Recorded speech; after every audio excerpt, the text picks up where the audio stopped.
In a quiet neighborhood, Madame Abena had been on a serious mission. For weeks, she had been complaining that her panties were disappearing mysteriously from the clothesline. One morning, she stormed into the living room, hands on her waist, eyes blazing like hot pepper. She pointed at her housemaid, Efua, who was peacefully scrubbing clothes. "Hair, you... Why? What kind of housemaid are you? You've been stealing my panties," she shouted. Efua, shocked, dropped the sponge into the soapy bucket. "Madam, please. I swear I don't wear panties. You can ask your husband. He is my witness." The whole house went quiet. Madame Abena's eyes widened, the bucket froze in Efua's hand, and all of a sudden, her husband, who had been sitting innocently in his chair, started sweating like a goat on Christmas Eve. "Witness," Madame Abena repeated slowly, turning to her husband. The man tried to cough his way out of trouble, but the cough betrayed him. He sat there scratching his head, thinking of the fastest way to book a one-way ticket to his mother's house. Meanwhile, a little rat that had been observing the drama from the corner started laughing so hard it almost fell over. "Ha ha ha ha ha ha! When you dey enjoy, you know they call me. Today be today. You go sweat by force," the rat squeaked. That day, the neighborhood didn't need a movie night. Madame Abena's living room was already the hottest cinema in town. A wealthy man was having an affair with an Italian woman for a few years. One night during one of their rendezvous, she confided in him that she was pregnant. Not wanting to ruin his reputation or his marriage, he paid her a large sum of money if she would go to Italy to have the child. If she stayed in Italy, he would also provide child support until the child turned 18. She agreed, but wondered how he would know when the baby was born.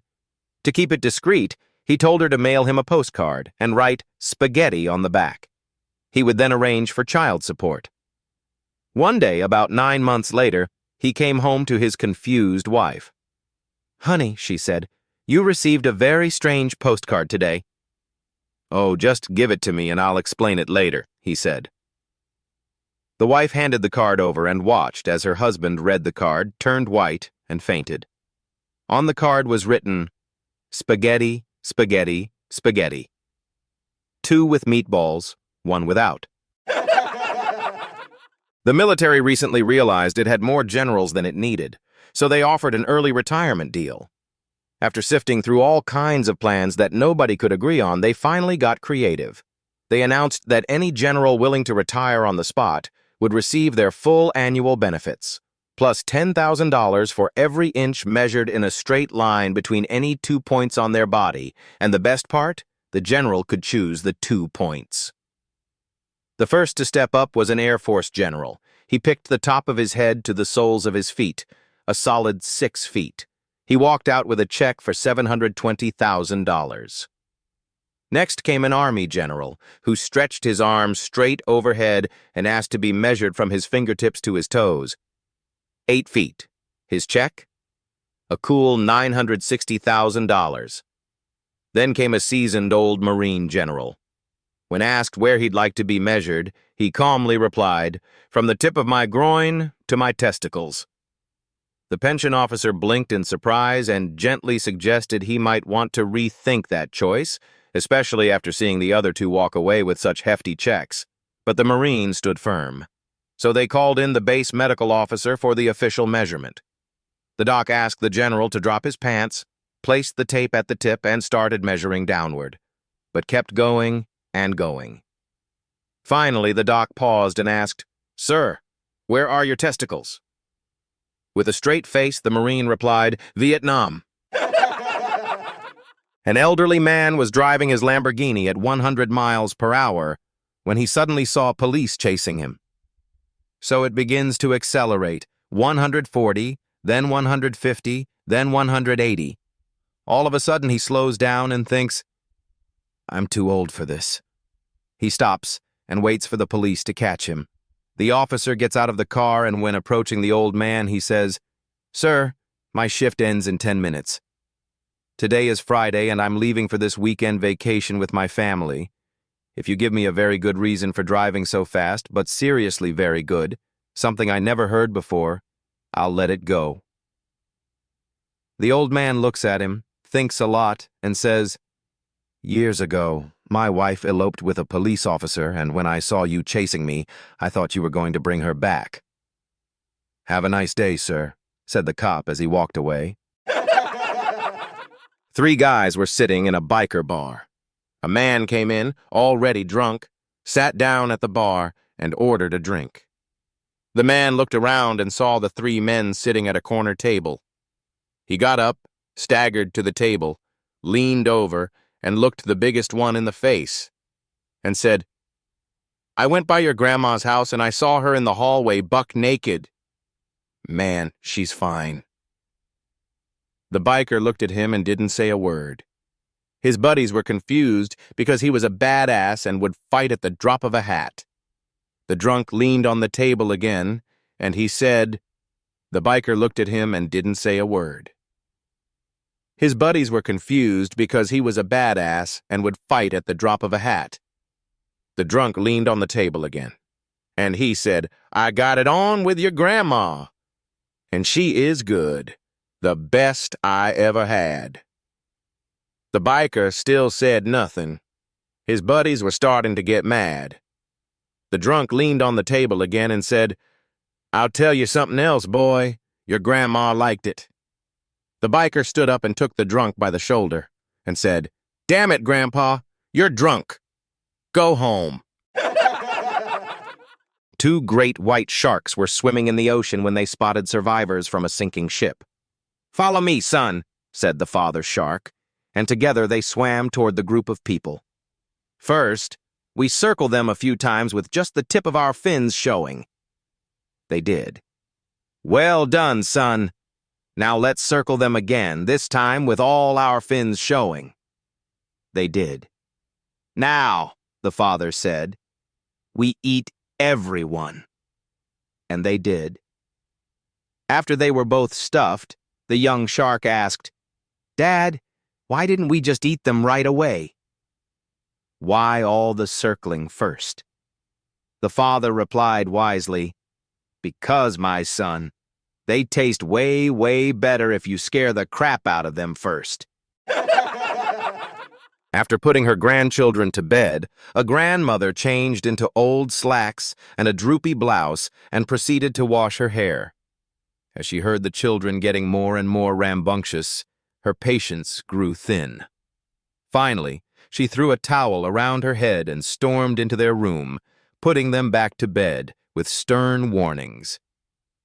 As she left the room, she heard the 3-year-old say with a trembling voice, "Who was that?" A 55-year-old lady suddenly started learning to swim instead of going to the temple as usual. Everyone was curious and asked her, "Why the change in your interest in swimming nowadays?" The lady replied with a helpless look, "Whenever my son and daughter-in-law are arguing, my daughter-in-law always asks my son, 'If your mom and I fall into the water, whom will you save first?' And because I don't want to put my son in a difficult position, I am learning to swim." A few days later, the husband and wife were quarreling again, and the daughter-in-law unreasonably asked, "Now tell me, if your mom and I fall into the water, whom will you save first?" The husband replied, "I don't have to get into the water. My mom knows how to swim. She will save you." The wife refused to relent. "No, you have to jump into the water and have to save one of us." "Whom will you save?" The husband replied, "Then you're surely going to drown, because I don't know how to swim and my mom will definitely save me first." An elderly couple was having trouble remembering things, so they went to the doctor. The doctor said, "You should start writing things down to help you remember." Later that night, the wife said, "Honey, I'd like some ice cream. Could you get me some from the kitchen?" The husband said, "Of course." The wife added, "Write it down so you don't forget." The husband replied, "I don't need to write it down." "You want ice cream?" She said, "I also want strawberries on top. Write it down." The husband rolled his eyes. "I won't forget," she added, "and whipped cream." "Please write it down." He sighed. "I got it. Ice cream, strawberries, whipped cream. No need to write it down." 20 minutes later, He came back and handed her a plate of scrambled eggs and bacon. The wife stared at the plate and yelled, "I told you to write it down." "Where's my toast?" A young man was walking through the supermarket picking up a few things when he noticed an elderly lady following him. Thinking nothing of it, he carried on. When he got in line at the checkout, she stepped in front of him and said, "I'm sorry if staring at you made you uncomfortable. It's just that you look so much like my son, whom I haven't seen in a long time." "That's a shame," the young man replied. "Is there anything I can do for you?" "Yes," she said softly. "As I'm leaving, could you say, 'Goodbye, Mother'? It would mean so much." "Of course," he said kindly. As she left, he called out, "Goodbye, Mother," with a smile. Then he stepped up to the cashier, only to see his total was $127.50. Shocked, he said, "That can't be right. I only bought a few things." The clerk looked at him and said, "Your mother said you'd be paying for her groceries too." I had a blind date last night and was a little worried about what to do if he wasn't my type. A girlfriend told me about an app called Mom, Are You OK? It schedules your phone to ring right after you meet your date. If you like them, ignore the call. If you don't, you answer, "Mom, what's the matter? Are you okay?" The perfect excuse to leave. Brilliant idea, right? Well, I show up and he's absolutely gorgeous. I'm thinking, lucky me. But just as I'm about to walk him into the restaurant, his phone rings. He answers and says, "Mom? What's the matter? Are you okay?" Two men working on a merchant ship headed to Ireland go below deck and find boxes and boxes of potatoes. But every single one is shaped like a penis. They freak out and go to the captain. "Captain, we can't work on this ship. We're quitting. We want off." The captain looks them dead in the eye and says, "Sorry, gentlemen. This isn't a democracy. It's a dictatorship." The traveling salesman's car broke down in the country, and he knocked on the farmhouse door. When the farmer opened the door, the salesman said, "Sir, my car is broken down, and I was wondering if you might be able to put me up for the night." The farmer said, "Why, sure, but you will have to sleep with my son." The salesman hesitated, then said, "Excuse me, sir, but I think I'm in the wrong joke." Patty, who had a reputation for playing around with other people's wives, goes to his friend Mick and says, "I'm sleeping with Jack's wife. Can you keep him busy in church for an hour after Mass?" Mick isn't thrilled, but being a loyal friend, he agrees. After Mass, Mick starts chatting with Jack, asking the most random, pointless questions just to stall him. Eventually, Jack gets annoyed and says, "All right, Mick, what's going on?" Feeling guilty, Mick blurts out, "Patty's with your wife right now, so he asked me to keep you occupied." Jack smiles, puts a hand on Mick's shoulder and says, "You'd better hurry home, mate. My wife died a year ago." Two policemen were standing outside a pub with their dog, 11. A guy comes out, lifts up the dog's tail, shakes his head, looks at the two officers, smiles, and then walks away. A few minutes later, another guy does the same thing. The policemen are puzzled but stay quiet. Finally, a third man comes out of the pub, lifts the dog's tail, and stares. This time, the officers stop him and ask, "What on earth are you doing?" The man replies, "Sorry, lads, but someone inside said there's a dog out here with two assholes, and I had to see for myself." A little 5-year-old girl was usually driven to school by her granddad, but one day he had a bad cold, so her grandmother took her instead. That night, the little girl told her parents, "The drive with Grandma was really different today." "Oh?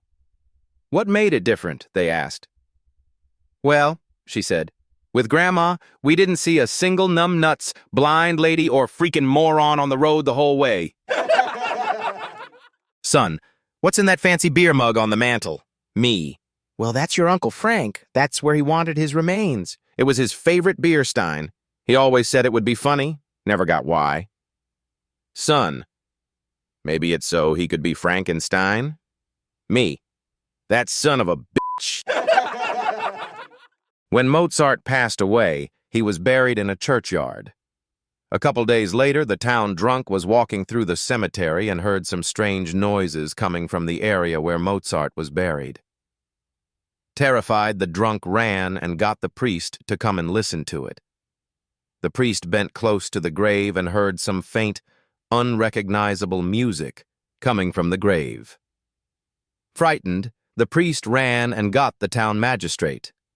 When the magistrate arrived, he bent his ear to the grave, listened for a moment, and said, "Ah, yes, that's Mozart's Ninth Symphony, being played backwards." He listened a while longer and said, "There's the Eighth Symphony, and it's backwards too." Most puzzling. So the magistrate kept listening. "There's the Seventh, the Sixth, the Fifth." Suddenly, the realization of what was happening dawned on the magistrate. He stood up and announced to the crowd that had gathered in the cemetery, "My fellow citizens, there's nothing to worry about.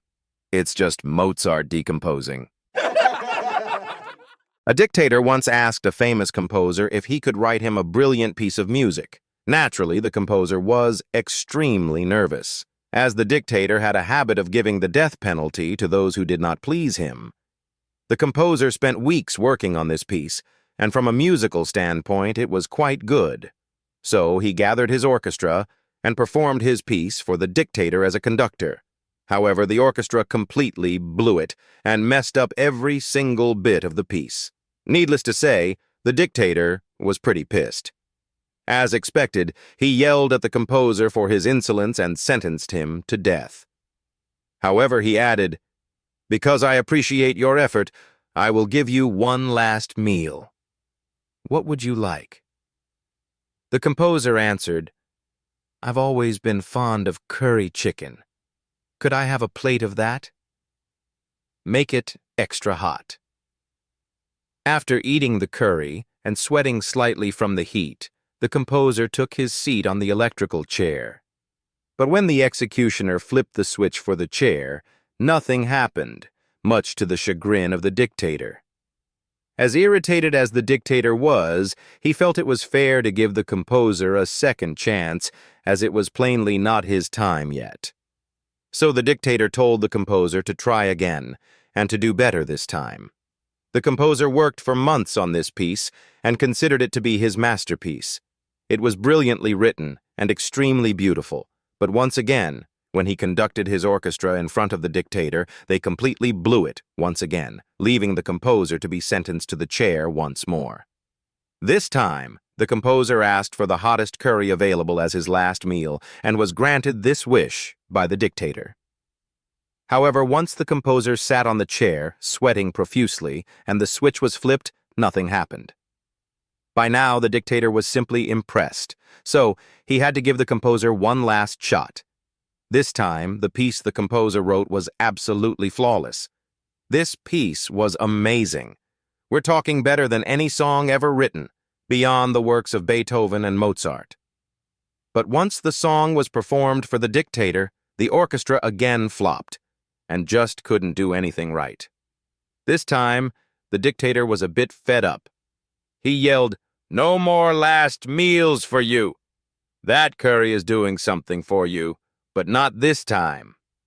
So, saying his prayers, the composer sat on the chair. The executioner strapped him in, flipped the switch, and nothing happened. The composer shakes his head and says, "Man, I guess I'm just a terrible conductor." A redneck is on his honeymoon about to make love when his wife says, "Wait, honey, there's something I need you to know. I'm a virgin." "What the fuck?" the man shouts, and he punches her in the face, knocks her out. He wraps her in the bedsheets, drags her down the stairs and out the door, throws her into the back of his pickup truck and drives on over to her daddy's house, where he dumps her in the yard. Then the man drives to his daddy's house and goes inside. The dad sees his son and says, "What the hell are you doing here, boy? Ain't you supposed to be with your new bride?" "Well, Pa," the son says, "I was, but she told me she's still a virgin." "Well, holy dog shit," says the dad. "What'd you do then?" I punched her in the face and knocked her out, wrapped her up in the sheets, drug her down the stairs and out the door, threw her in the back of my pickup, and then drove on to her daddy's house and dumped her on the lawn. The dad starts laughing, and patting his son on the back, he says, "Good job, son. If she ain't good enough for her family, I say she ain't good enough for ours neither." Once I saw a guy on a bridge about to jump. I said, "Don't do it." He said, "Nobody loves me." I said, "God loves you." "Do you believe in God?" He said, "Yes." I said, "Are you a Christian or a Jew?" He said, "A Christian." I said, "Me too." "Protestant or Catholic?" He said, "Protestant." I said, "Me too." "What franchise?" He said, "Baptist." I said, "Me too." "Northern Baptist or Southern Baptist?" He said, "Northern Baptist." I said, "Me too." "Northern Conservative Baptist or Northern Liberal Baptist?" He said, "Northern Conservative Baptist." I said, "Me too." "Northern Conservative Baptist Great Lakes Region or Northern Conservative Baptist Eastern Region?" He said, "Northern Conservative Baptist Great Lakes Region." I said, "Me too." "Northern Conservative Baptist Great Lakes Region Council of 1879 or Northern Conservative Baptist Great Lakes Region Council of 1912? He said, "Northern Conservative Baptist Great Lakes Region Council of 1912.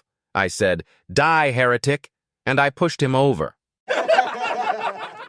After nearly 50 years of marriage, a couple was lying in bed one evening when the wife felt her husband begin to massage her in ways he hadn't in quite some time. It almost tickled as his fingers started at her neck and then began moving down past the small of her back. He then caressed her shoulders and neck, slowly worked his hand down, stopping just over her stomach. He then proceeded to place his hand on her left inner arm, working down her side, passing gently over her buttock and down her leg to her calf. Then he proceeded up her thigh, stopping just at the uppermost portion of her leg. He continued in the same manner on her right side, then suddenly stopped, rolled over, and became silent. As she had become quite aroused by this caressing, she asked in a loving voice, "Honey, that was wonderful. Why did you stop?" To which he responded, "I found the remote." Potty training had been an epic, exhausting battle with my 3-year-old son, Matt. I was always on him, always reminding him. So, on a particularly busy afternoon, when we stopped at a packed Taco Bell, my radar was already up. We were barely a bite into our quick lunch when a faint, unmistakable aroma hit me. I quickly checked my 7-month-old daughter, clean. My eyes narrowed at Matt. "Have you had to go potty, buddy?" "No," he said, too quickly. A wave of dread washed over me. I'd forgotten spare clothes. "Oh, Lord," I thought, "that smell is getting stronger." Leaning closer, I whispered, "Matt, are you sure you didn't have an accident?" "No," he insisted, but the evidence was undeniable. The dining room was full, and the stench was now powerful enough to cut through the scent of Doritos Locos. I made one last, desperate attempt. "Matt, honey, please tell me the truth. Did you have an accident?" That did it. In an instant, Matt launched himself out of the booth, yanked his pants down to his ankles, bent over, spread his cheeks, and bellowed at the top of his lungs, "See, Mom, it's just farts!"